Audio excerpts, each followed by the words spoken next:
Okay, I think we'll try something different today. A couple of weeks ago, I had gone out and pulled our tomato plants from the garden, and I had put them into our Piranha tanks here.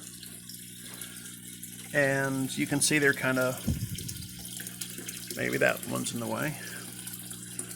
But you can see the stem itself is outside of the tank, but the roots are down into the water. And this plant has been in here for about 2 weeks, and we have blooms on them. We pulled some tomatoes off them yesterday, but most importantly, we have new growth appearing.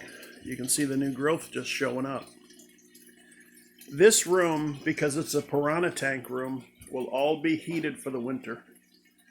And our hope is that these tomato plants, as long as it stays heated in here, will eventually be able to just completely grow all over the tanks. And we have LED specific for grow lights in here. And hopefully what we're going to see is that these tomato plants just thrive for however long they can thrive. And I believe a tomato plant can remain indefinite as long as it doesn't freeze. I just went and got this one. This is a cherry tomato, by the way. I'm not sure what style. But this is one I just went and got. You can kind of see the difference, how dry we're getting out here versus this one that has really been sucking up the moisture from the tanks. And this is a full size. I believe this is a Roma tomato one, but it might be a Better Boy also. But I went and,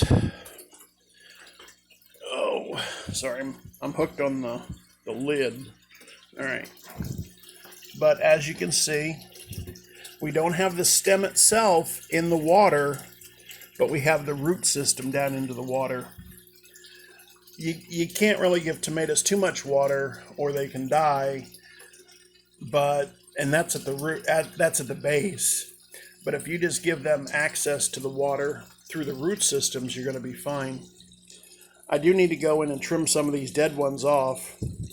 I trimmed quite a bit of the dead ones off before.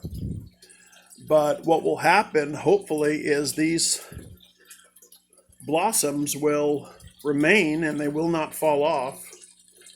And we will be able to use these Piranha tanks to actually, you can see we got some fruit on there. The plants are extremely dry right now. But we should be able to, throughout the season, have an ongoing harvest of fresh tomatoes from the tanks of Piranha. And those are the other Piranha tanks over there. I use this as a lid because sometimes the Piranha will flip out of them. So you don't want that. Plus I don't want my cats getting in there. So this will keep accidents from happening. I don't know if you can see my Piranha that are down there. Here they are. This first batch is going to be ready in April to breed of 2023, and the other tank will be ready in probably the end of summer in 2023. But yeah, we should have. I just thought that'd be something different to show today. We're just waiting and trying to grow everything. We're waiting for the fish to grow so we can breed them, and while we're in it, why don't we see what we can do with some aquaponics or some hydroponics, whatever you call it. But yeah, this one we put in there about 2 weeks ago, and it's looking really good. I mean, you can just see there's just a lot of new growth showing up, and that's exactly what you want, is new growth. If you have new growth, it means that you're succeeding at it.